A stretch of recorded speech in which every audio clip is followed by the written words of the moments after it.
Notre expert du numérique est avec nous, Stéphane Corr. Stéphane, nous revenons sur ce fait divers qui a circulé chez différents médias, avec cette randonneuse qui a retrouvé par hasard un appareil photo perdu il y a une vingtaine d'années avec toutes les photos intactes. Et grâce aux réseaux sociaux et à la reconnaissance faciale, elle a pu remonter jusqu'au propriétaire. Alors, est-ce une bonne ou une mauvaise nouvelle ? Alors, en l'occurrence, c'est une bonne nouvelle concernant ces photos de vacances.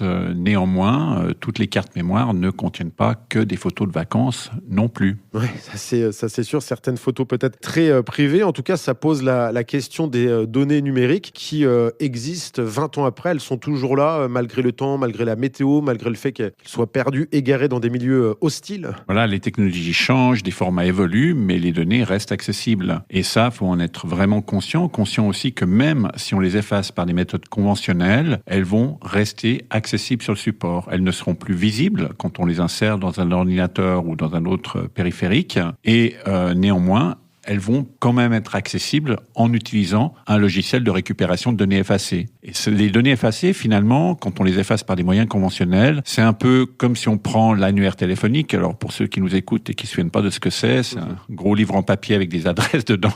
Et des numéros de téléphone. Et des numéros de téléphone, mais surtout les adresses physiques aussi des gens. Si j'arrache la page de la personne dont je cherche l'adresse physique, ok, je la trouve plus dans l'annuaire, mais elle habitera toujours au même endroit, donc elle sera toujours à son adresse physique. C'est la même chose pour un fichier, c'est-à-dire qu'on efface simplement l'indication de l'emplacement du fichier, mais pas le fichier en tant que tel. Et c'est un problème qui s'est encore plus complexifié aujourd'hui avec les disques modernes, les disques mémoire, ce qu'on appelle les disques SSD. Donc il faut être vraiment vigilant et se dire que si, par exemple, on a du matériel qu'on veut donner à une organisation, une association, on veut être dans l'économie circulaire, aujourd'hui, il faut demander un certificat d'effacement des données par rapport à ce qu'on a fourni comme support, ordinateur, smartphone d'occasion dont on veut se débarrasser. Et ça, c'est possible ? C'est un droit qu'on a, et même un devoir envers nous et nos données numériques ? C'est une question qui est ouverte. Toutes les associations ne sont pas forcément conscientes de la problématique. Elles sont bien sûr animées de très bonnes intentions. Même certains opérateurs téléphoniques ne sont pas conscients de cette pratique. Mais aujourd'hui, il y a en tout cas une nécessité d'apporter des garanties aux gens qui vont en plus donner un périphérique pour pas que finalement les informations qui sont sur ce périphérique se retournent contre eux à un moment ou à un autre, parce qu'on ne sait pas dans quelles mains vont atterrir ces périphériques. Donc il faut mieux être prudent en amont. Mais il faut être prudent aussi avec les imprimantes, avec des photocopieuses, avec tout élément qui a une mémoire pour être sûr qu'on puisse maîtriser cette mémoire. Et est-ce que, parce qu'on connaît tous la solution formatage d'usine, on l'a notamment sur nos smartphones, ça c'est pas la solution finale ? Dans de nombreux cas, un formatage d'usine de bas niveau